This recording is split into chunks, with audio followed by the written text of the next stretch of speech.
नमस्कार। देवरिया की आवाज रेडियो केसरी से प्रस्तुत है स्थानीय हालचाल। पहले मुख्य हालचाल। जिले को मिली 3 और ट्रूनेट मशीन। 104 पेट्रोल पंपों पर तेल हो गया समाप्त। सदर एसडीएम का हुआ तबादला। अमेठिया स्कूल में स्मार्ट क्लास की हुई शुरुआत और 200 दिन रोजगार को लेकर राष्ट्रपति को सौंपा गया ज्ञापन। स्थानीय हालचाल के इस अंक के साथ मैं निकित मिश्र। अब हालचाल विस्तार से।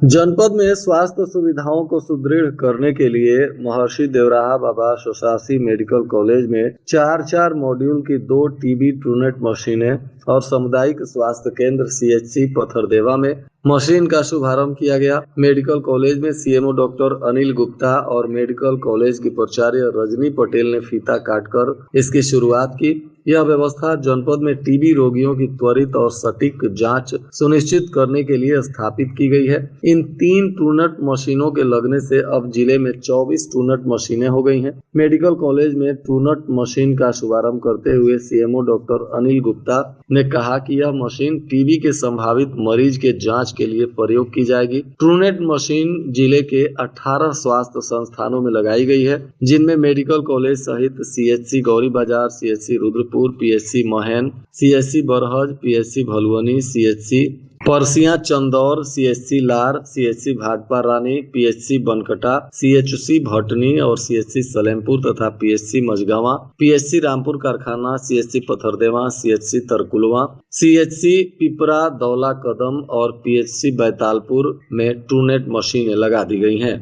जिले में पेट्रोल और डीजल का गंभीर संकट गहरा गया है। जिले के कुल 202 पेट्रोल पंपों में से आधे से अधिक यानी लगभग 104 पेट्रोल पंपों पर ईंधन खत्म हो चुका है। जिला मुख्यालय पर भी 13 में से 8 से अधिक पंप सूखे पड़े हैं, जिससे वाहन चालकों को भारी परेशानी का सामना करना पड़ रहा है। सुबह से ही पेट्रोल पंपों पर लंबी कतारें देखी जा रही हैं। बाइक सवार, कार चालक और छोटे व्यवसायी घंटों इंतजार के बाद भी निराश होकर लौट रहे हैं, क्योंकि उन्हें ईंधन नहीं मिल पा रहा है। जिन पेट्रोल पंपों पर अभी भी ईंधन उपलब्ध है, वहां भी सीमित मात्रा में ही पेट्रोल और डीजल दिया जा रहा है। कई पंपों पर बाइक के लिए केवल 300 रुपए और चरपहिया वाहनों के लिए 500 रुपए तक का ही ईंधन मिल रहा है। इससे लंबी दूरी तय करने वाले और रोजमर्रा के काम के लिए वाहनों पर निर्भर रहने वाले लोगों की परेशानी बढ़ गई है।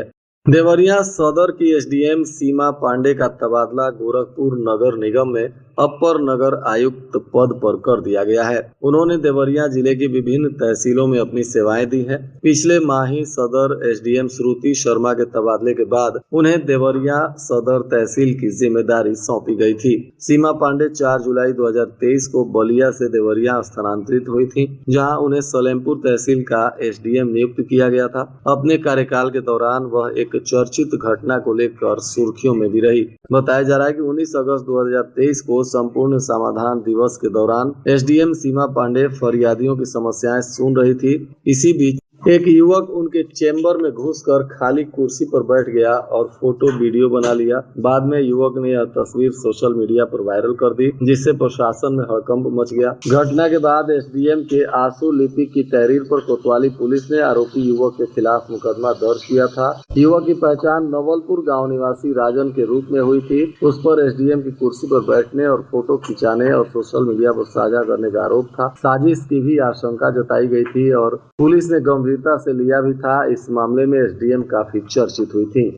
लार विकास खंड के कंपोजिट विद्यालय रावत पार अमेठिया में शुक्रवार को शिक्षा के क्षेत्र में नई पहल की शुरुआत हुई। खंड शिक्षा अधिकारी अमित कुमार सिंह ने स्वयं कक्षा 1 के बच्चों को पढ़ाया और स्मार्ट क्लास का लोकार्पण किया। इस अवसर पर बीओ अमित कुमार सिंह ने बच्चों के साथ बैठकर उन्हें पढ़ाया और उनकी जिज्ञासाओं का समाधान भी किया। इसके बाद स्मार्ट क्लास के लिए स्टूडेंट स्टडी चेयर का उद्घाटन किया गया। बच्चों को डिजिटल राइटिंग पैड भी वितरित किए गए, जिससे वे अब बिना कॉपी पेंसिल के डिजिटल माध्यम से लिखना सीख सकेंगे। विद्यालय के प्रधानाध्यापक निर्भय नारायण सिंह ने बताया कि शासन के मंशा के अनुसार विद्यालय को स्मार्ट बनाया जा रहा है। उन्होंने कहा कि नई कुर्सियों और डिजिटल पैड से बच्चों में पढ़ाई के प्रति रुचि बढ़ेगी।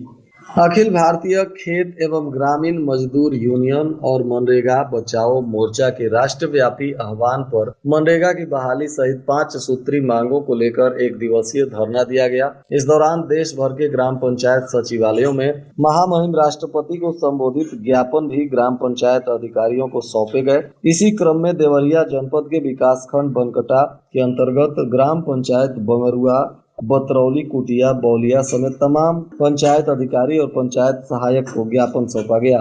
ज्ञापन में बीबीजी ग्राम योजना रद्द करने, मनरेगा को पुराने स्वरूप में बहाल करने, मनरेगा में 200 दिन रोजगार और 700 रुपए प्रतिदिन मजदूरी देने की मांग की गई।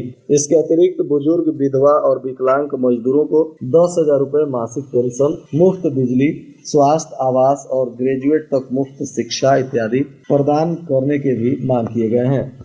इधर मेडिकल कॉलेज के दंत विभाग के डॉक्टरों ने मोरोटॉक्स-लेमी सिंड्रोम की डायग्नोसिस किया। बताया जा रहा है कि साथ ही ऑपरेशन कर सिस्ट को निकाला गया। करीब 2 घंटे तक चले इस सफल ऑपरेशन से मरीज की स्थिति काफी बेहतर हुई। यह एक बड़ी उपलब्धि बताई जा रही है। इस बीमारी के मरीज कम संख्या में मिलते हैं। समय पर सही उपचार न होने से जबड़ा टूटने की संभावना रहती है। बताया जा रहा है कि मेडिकल कॉलेज के दंत विभाग में सुविधाएं शुरू हो गई हैं। मेडिकल कॉलेज का दंत विभाग भी आए दिन जटिल ऑपरेशन कर मरीजों का इलाज कर रहा है। इधर मेडिकल कॉलेज में आउटसोर्सिंग में तैनात कर्मचारियों को 2 महीने से मानदेय नहीं मिला है, जिसके वजह से उनकी आर्थिक स्थिति खस्ताहाल हो गई है। बच्चों की पढ़ाई, इलाज और रोजमर्रा की जरूरतों को पूरा करने में परेशानियों का सामना करना पड़ रहा है। वहीं मानदेय नहीं मिलने से कुछ को बकरीद त्योहार को लेकर भी चिंता सता रही है, जबकि चिकित्सकों को भी 1 माह का वेतन नहीं मिलने से उनका भी बजट गड़बड़ हो रहा है। मेडिकल कॉलेज में आउटसोर्सिंग के कर्मचारियों की तैनाती की गई, परंतु 2 कंपनियों के करीब 300 से अधिक कर्मचारी हैं और इन्हें वेतन नहीं मिलने से सबकी परेशानी बढ़ी हुई है। जिलाधिकारी मधुसूदन हुल्गी ने जिला स्वास्थ्य समिति की समीक्षा बैठक में स्वास्थ्य विभाग से जुड़े अधिकारियों और कर्मचारियों को जवाबदेही के साथ कार्य करने का निर्देश दिया।